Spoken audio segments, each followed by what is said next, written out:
Good morning, students. Next topic is differentiation of inverse trigonometric functions, second part. Okay. So, in this part, we are going to solve the questions based on substitution. ठीक है. So there are some important substitutions in case of मतलब अगर आपको question में a square plus x square given है, then you can put x is equal to a tan theta. ठीक है. ए square plus x square क्यों? क्योंकि tan inverse का डेरिवेटिव क्या होता है? 1/1 प्लस एक्स स्क्र होता है. तो इसलिए यहाँ पे जब भी वन प्लस एक्स स्क्र या फिर ए स्क्र प्लस एक्स स्क्र होगा तो आपको x को a tan थीटा पुट करना है. ठीक है. जब आपको क्वेश्चन में दिया हो √a² माइनस एक्स स्क्र तो आप पुट कर सकते हो x को a साइन थीटा. ठीक है. क्योंकि साइन का डेरिवेटिव का होता है, साइन इनवर्स का डेरिवेटिव होता है 1/√1 माइनस एक्स स्क्वायर, है ना. तो इसलिए √1 माइनस एक्स स्क्वायर या फिर a² माइनस एक्स स्क्वायर होगा तो आप पुट करोगे x equal to a sine theta.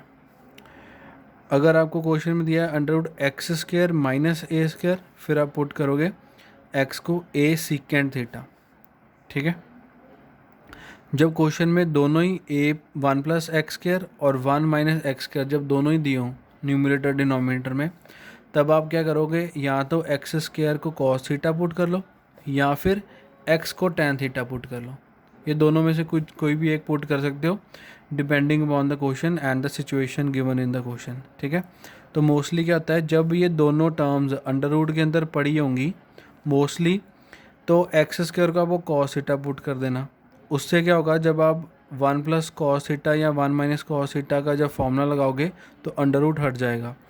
लेकिन जब अंडर रूट नहीं दिया होगा तो आप फिर उस केस में x को tan थीटा पुट कर सकते हो. ठीक है. तो ये डिफरेंस है, कॉस थीटा कब पुट करना है और tan थीटा कब पुट करना है. ठीक है.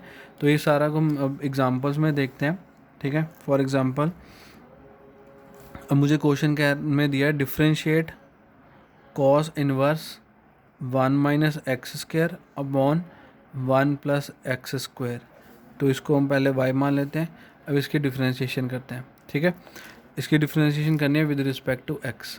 तो बेटा अगर देखो, अगर आप डायरेक्ट डिफ्रेंशिएशन करो कॉस की पहले 1/√, करके, ठीक है, फिर दोबारा से इसके करो तो काफ़ी लेंथी हो जाएगा.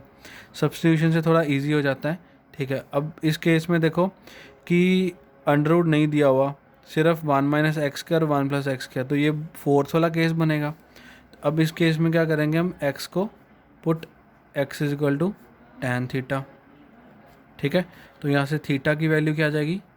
Theta will be equal to tan inverse x.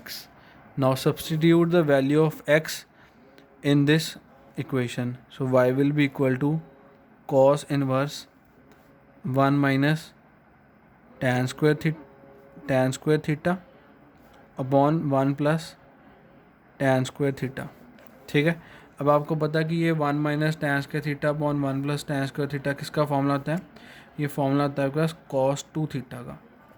ठीक है. डबल एंगल फॉर्मूलाज है जो +1 में हमने पढ़े थे. ठीक है. तो यहाँ से देखो cos इनवर्स से cos कैंसिल हो जाएगा. ठीक है. तो आपके पास क्या बच गया? सिर्फ 2 थीटा. ठीक है. और थीटा की वैल्यू यहाँ से पुट कर दो, जो ऊपर हमने यहाँ पे सब्स्टिट्यूट की थी, वहाँ से थीटा की वैल्यू क्या आएगी? tan inverse x. ठीक है. अब देखो यहाँ से सिर्फ इतना रह गया हमारे पास सब्स्टिट्यूशन के बाद. अब इसकी डिफ्रेंशिएशन ईजी है. Now differentiate with respect to x. So this is equal to 2 constant है और tan इनवर्स x का derivative 1/1 plus X square. So this is your answer.